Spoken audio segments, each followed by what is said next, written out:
Hola, sean todas y todos bienvenidos a este nuevo video. Volvemos a la normalidad con los casos policiales, así que pónganse cómodos y prepárense para este nuevo caso. Yo soy Top Secrets y esto es el caso de John Wayne Gacy, Pogo el payaso.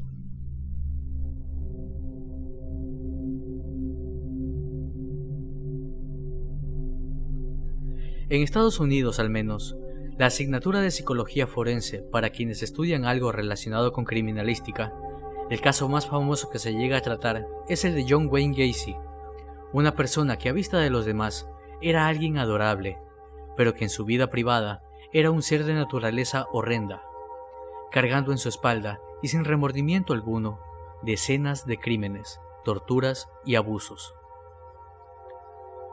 La manera en que Gacy se ganaba la confianza de los jóvenes era disfrazándose de payaso, por lo que muchos muchachos jóvenes accedían a ir con él. El miedo irracional hacia los payasos es conocido como coulrofobia, por lo que si sufres de esta condición y no has quitado el video hasta este punto, es mejor que lo dejes, puesto que verás muchas imágenes de este estilo.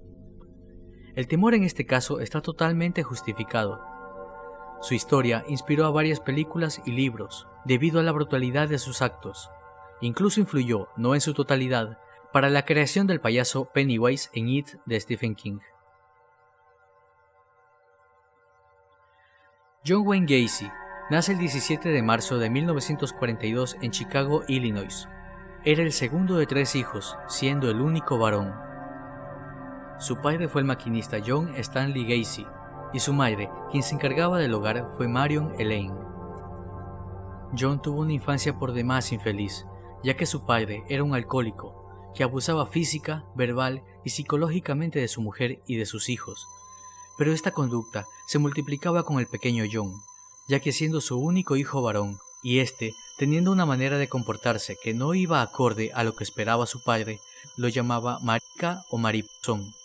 Lo golpeaba fuertemente con un cinturón de cuero, provocando que su inseguridad sexual naciera en estos momentos y aumentaron con el pasar del tiempo. Era muy unido a sus hermanas y a su madre, la cual lo llamaba cariñosamente Johnny. Cuando cumplió 9 años, fue abusado por un amigo de la familia, y ellos nunca se enteraron, puesto que John pensó que lo culparían de lo ocurrido, en especial su padre, y teniendo miedo del castigo físico que podría recibir, se lo cayó todo. También callaría que sufría abuso escolar por parte de sus compañeros y profesores, los cuales lo llamarían marica, y lo molestaban mucho por su sobrepeso.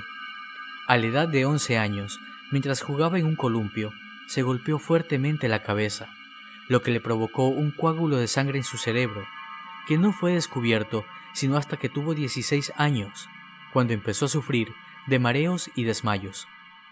Aunque muchas fuentes afirman que también pudo producirse ese coágulo debido a las fuertes golpizas propinadas por su padre. Cuando John demostró los problemas de salud que estaba teniendo, su padre, de manera arrogante, decía que simplemente era una manera de llamar la atención, dando lástima para que así lo mimaran. Pero de todas maneras, se le recetaron varios medicamentos para disolver los coágulos. Estudió en 4 diferentes colegios, pero siempre los abandonaba, lo que provocó que no termine sus estudios. Dado que todo en la vida de Gacy se complicaba respecto a sus estudios, decide con solo 18 años postularse como candidato del Partido Demócrata de su localidad. Esto fue una cachetada para su padre, puesto que no podía soportar que su hijo lo desafiara de esa manera, ya que era un republicano y conservador. Su padre le dijo que abandone la casa y se mude hasta Las Vegas, Nevada, donde a la edad de 20 años trabajó en una funeraria por 3 meses. Se la pasaba rodeado de personas sin vida, a las que preparaba para su sepultura. Y cuando su jefe no estaba, su mente retorcida lo lleva hacia los ataúdes de los más jóvenes, para así poder acariciarlos. Solo se detenía cuando empezaba a tener remordimientos, una lucha interna que hace que regrese a Chicago, donde decidido se inscribe y termina sus estudios. En 1946 viajó hasta Springfield, Illinois, para trabajar como vendedor, y allí conoció a su compañera Marilyn Meyers. Hubo muy buena química entre ellos, y tras un corto noviazgo, se casan en septiembre de 1964. Todo estaba marchando bien en la vida de John. Incluso después de terminar su periodo de aprendiz, fue promovido a encargado de la tienda. Dado que tenía problemas de erección, no podía mantener relaciones con su esposa, y en las pocas ocasiones en las que consiguió alguna, pudo engendrar a sus hijas. Ese mismo año, también consigue su primera experiencia con otro hombre, al menos esta vez con su consentimiento. Se muda a Iowa y se posiciona como gerente de un KFC, propiedad de los padres de su esposa. Las fantasías, llenas de una sexualidad enfermiza, no cesaron. De hecho, eran cada vez peores. Al estar unido a la Cámara Junior de los Estados Unidos de Waterloo, se convirtió en un ciudadano modelo, digno de admiración y reconocido en su comunidad, y obteniendo una gran cantidad de reconocimientos. Pero todo esto simplemente era una máscara, una cubierta que no dejaba ver la verdadera naturaleza de este ser. Al pasar el tiempo, esta institución se involucró en actividades de abuso de sustancias, trata de personas, actividades lujuriosas, entre ellas intercambio de parejas. Gacy era uno de los más activos en estos eventos, llegando incluso a transformar su sótano en una especie de club, donde sus colegas y jóvenes podían ir en busca de meretrices o alcohol. Gracias al estatus social que se había ganado, pudo mantener cercanía con los hijos de sus colegas, los cuales aún eran adolescentes o incluso más pequeños. Su primera víctima fue Donald Burgess, de 15 años, al cual convenció de manera amigable que fueran juntos a ver una película XXX. Dada la época, el joven pocas veces pudo tener acceso a este material, y accedió a ir con Gacy. Ya en su domicilio, Gacy emborracha al muchacho, y como lo prometió, puso la cinta. Pero luego de un rato, Gacy empezó a presionar al joven para que le practique una felación. El joven se resistía, pero su estado de embriaguez se lo impedía, y bajo amenazas, Gacy lo convence, y el joven entre lágrimas lo hace. Luego de que el joven fuese liberado, o más bien escapara de este sitio, le contó todo a su padre, el cual, encolerizado, pero con su mente centrada, denuncia a Gacy para que éste no tenga tiempo de huir. Es arrestado y llevado a un tribunal, pero durante su juicio alegó que todas estas acusaciones eran falsas y solo las estaban haciendo para desprestigiar su imagen, ya que el padre de Donald era su rival en la Cámara Junior. Decir esto no le sirvió de nada, ya que incluso contrató a alguien para que le propine una brutal golpiza a Donald, lo que provocó que tenga que acudir a una evaluación psiquiátrica, que arrojó como resultado que Gacy padecía de trastorno de personalidad antisocial. Pero pese a estos informes, fue declarado apto y encarcelado para que se haga responsable de sus actos. Gacy admite que se realizó el acto íntimo con Donald, pero alegando que él no quería en un inicio, que era el joven quien iba a buscarlo constantemente, y que luego de varias insinuaciones y directas, él simplemente accedió. En diciembre de 1968, el tribunal lo condenó a 10 años de prisión, los cuales pasaría en una cárcel de máxima seguridad de Iowa, y desde esta fecha se tramita un divorcio y no vuelve a ver ni a su esposa ni a sus hijas. Ya encarcelado, Gacy se convirtió en un reo ejemplar. Era muy amable y educado con los guardias y compañeros del pasillo, llegando incluso a ser el cocinero de la penitenciaría. Y adivinen qué, solo cumplió 18 meses encerrado y se le concedió la libertad condicional con 12 meses de vigilancia. Una vez fuera, decidió mudarse a Illinois, a un lugar donde nadie supiera su pasado con el crimen. Compró una modesta casa en Norwood Park Township y trató de retomar su vida. Consiguió armar un negocio en el área de construcción. Se sentía solo, estaba acabando con la poca estabilidad emocional que tenía, y tras todos los altercados que había tenido, decide que es mejor buscar a alguien para que le haga compañía, y se contacta con una ex compañera de instituto, la cual tenía 2 hijos. Al pasar el tiempo, se casan y se mudan con él. Sus deseos por estar con muchachos jóvenes nunca se apagaron, simplemente estaban esperando el momento propicio para salir a la superficie. En 1971 atacó a un adolescente, el cual lo denunció, pero este jamás se presentó a la corte para ratificar la acusación, por lo que Gacy es puesto en libertad, pero los oficiales a cargo de su vigilancia quedaron al margen porque nadie les informó sobre lo ocurrido. El depravado crea un personaje al cual llama Pogo el payaso, para así poder estar más cerca de los niños. Todo compaginaba con su afiliación al Partido Demócrata, donde llegó a tener cierta notoriedad en su localidad, tanto así que en 1978 pudo hacerse una fotografía con Rosalynn Carter, la que fuese primera dama y esposa del presidente de ese entonces, Jimmy Carter. En la fotografía puede leerse la dedicatoria: para John Gacy, los mejores deseos. Lo que no sabía la primera dama es que para ese entonces Pogo ya había asesinado a más de 30 pequeños. Esta fotografía causó una vergüenza nacional para el Servicio Secreto de los Estados Unidos, ya que en la solapa de Gacy se puede ver un broche con la letra S, que indica que el Servicio Secreto le daba autorización para ver archivos clasificados. Timothy McCoy, de 16 años, fue su primera víctima mortal. Timothy estaba esperando en la parada de autobús cuando es abordado por Gacy, que le convence de que vaya a pasar la noche a su casa. El joven accedió, y a la mañana siguiente, mientras el joven estaba untando mantequilla a su tostada con un cuchillo, Gacy lo vio y pensó que quería atacarlo, por lo que le arrebata el cuchillo y lo apuñala en repetidas ocasiones en el pecho.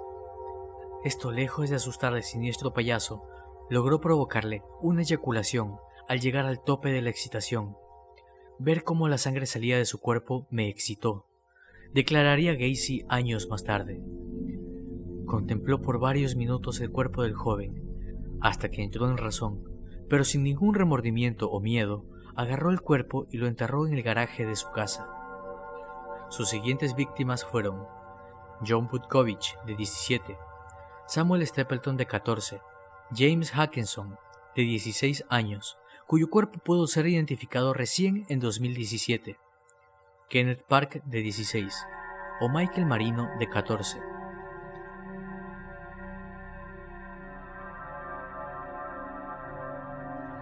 Su modus operandi siempre fue el mismo. Engañaba a los jóvenes más grandes con promesas de empleos bien pagados en la época, alrededor de unos $5 la hora, o simplemente con drogas. Los convencía de ir a ver películas XXX con él. Una vez en su casa, los dormía con cloroformo, los ataba, torturaba, ultrajaba y acababa con sus víctimas mediante lo que él llamaba el número de la soga. Para él, sus víctimas eran los invitados especiales o protagonistas de su macabra función. El número de la soga consistía en colocar un cinturón en el cuello de los jóvenes, para luego retorcerlo con un palo o un cuchillo.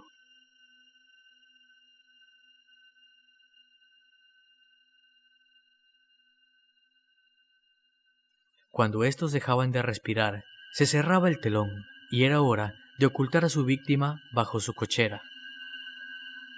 Tras su segundo divorcio, las cosas empeoraron, ya que no tenía que preocuparse de nada, tenía más libertad que nunca para actuar y dejar libres sus depravados deseos. Sus crímenes se volvieron más frecuentes, incluso muchos se cometieron con pocas semanas de diferencia. Uno de los casos que provocó la captura del payaso Pogo fue la de Jeffrey Rignall, al que Gacy secuestró, drogó y abusó de su cuerpo en repetidas ocasiones, con varios instrumentos, para luego dejarlo tirado en un parque público en 1978. El joven aturdido se despierta y en su desorientación llega a una estación de policía para denunciar a Gacy, pero este es ignorado por los oficiales, por lo que el joven no tiene otra opción que actuar por su propia cuenta, para dar con el culpable. Jeffrey localiza el vehículo de Gacy, con el que efectuaba sus delitos. Dio aviso a los investigadores y arrestan a Gacy, pero este queda en libertad, a la espera de un juicio. Pero la mente de Gacy ya no funcionaba, solo quería satisfacerse cometiendo otro delito, y en lugar de esperar para no levantar sospechas, actúa nuevamente. Secuestra a Robert Pist, de 15 años, al que le convence de dejar su empleo en una farmacia para que trabaje para él, prometiéndole una paga excelente en su empresa de construcción. El muchacho, muy emocionado por su nuevo empleo, le comenta todo a su madre sobre los cambios de planes. Fue a su nuevo empleo y desapareció. Se coloca una denuncia por desaparición, lo que llevó a varios agentes a contactarse con las últimas personas en haber visto a aquel joven. Una de esas personas era John Wayne Gacy, que al interrogarlo se toparon con múltiples incongruencias y con un historial criminal que hacía nada más que apuntar a John como el principal sospechoso de la desaparición de Robert. Con estas pruebas, la policía obtiene un permiso para registrar el domicilio de Gacy.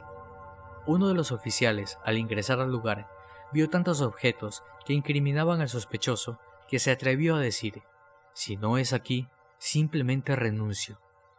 Encontraron documentos de identidad de los jóvenes desaparecidos, ropas, joyas, incluso esposas y jeringuillas, por no mencionar que poseía libros sobre relaciones con jóvenes. Ya no podía escapar, aunque la verdad nunca lo intentó. Pero la época del payaso Pogo estaba entrando en una larga agonía. Fue detenido oficialmente el 22 de diciembre de 1978. Bien, ya tenían las pruebas, pero ahora, ¿dónde se encontraban los cuerpos? No hizo falta ninguna confesión de Gacy, ya que al remover la parte trasera de su garaje, se encontraron con una escena incluso peor que la de Dahmer, del cual ya hice un video al respecto, y puedes verlo en un link que dejaré en un comentario fijado o en una tarjeta en la parte superior de la pantalla. Se encontraron con un espantoso cementerio, en el que se encontraban 28 cuerpos. El resto fueron arrojados a un río cercano, por falta de espacio. Esta es la razón por la que no acabó con la vida de Rignall. Eran tantos los cuerpos que estaban bajo tierra y piedras, que los forenses tardaron varios meses en recuperar todos los cuerpos. Encontraron fémures, cráneos, costillas, brazos y otras partes envueltas en plásticos, pero 8 de los jóvenes no pudieron ser identificados, tampoco los que fueron rescatados del agua. Es impresionante que 20 años después del arresto de Gacy, se siguieron encontrando cuerpos, esta vez enterrados en la casa de su madre. Gacy trató de librarse de alguna sentencia, o de simplemente reducirla, o la verdad no sé qué estaría pensando, pero decía ser inocente y que solo sufría de enajenación mental. Esto se desmoronó cuando en su juicio, entre febrero y marzo de 1980, se le declaró consciente de sus actos, ya que incluso intentó borrar evidencia. El tribunal tampoco creyó otro de sus argumentos surrealistas, en los que afirmaba que sus víctimas perdieron la vida en un juego erótico de asfixia. Durante el juicio, la doctora Morrison apareció como testigo psiquiátrico y declaró que Gacy tenía la estructura emocional de un infante, no diferenciaba el bien y el mal. El 12 de marzo de 1980 es condenado, y escuchen bien, a varias cadenas perpetuas y a varias penas de muerte. Durante los 14 años que estuvo esperando la fecha de su ejecución, realizó varias obras, las cuales tienen un tono tétrico, bajo el apodo de Pogo el Payaso, pero firmadas con su nombre real. Finalmente llegó su último día. Antes de su ejecución, se congregaron varias personas fuera del recinto para celebrar que uno de los criminales más sanguinarios de Estados Unidos sería borrado de la faz de la tierra. Portaban pancartas en las que se repetían muchas de ellas la frase «Sin lágrimas por el payaso». Muchas asociaciones de payasos dejaron de usar en el maquillaje de sus ojos las típicas puntas que solía pintar Gacy, para que no los relacionen con él. Era el momento. Ya estaba todo listo para ponerle fin a su ser. Pero este no dejaría este mundo sin antes soltar una última puñalada a la familia de las víctimas y desafiar a las autoridades diciendo sus últimas palabras. Matarme no regresará a ninguna de las víctimas. El Estado me está asesinando. Bésenme el trasero, nunca sabrán dónde escondí a los demás. Pogo el Payaso fue ejecutado mediante inyección letal el 10 de mayo de 1994. El cerebro de John Wayne Gacy fue entregado a un equipo de neurólogos y psiquiatras para que lo estudien y traten de determinar si presentaba alguna desviación que justifique su instinto criminal. Nunca llegaron a algún tipo de conclusión. Ese fue el último chiste de un payaso sin gracia. La vida de crimen de Gacy sirvió como inspiración para varias obras, como It de Stephen King, como dije anteriormente, pero también la serie American Horror Story para su personaje Twisty en su 4ª temporada. Así es como llega a su fin la historia del Pogo el payaso. Gracias por haberte quedado hasta el final del video. Si te gustan las historias de terror y los casos policiales, suscríbete si aún no lo has hecho y activa la campana de notificación para que no te pierdas el próximo video. Con esto me despido. Yo soy Top Secrets. Hasta pronto.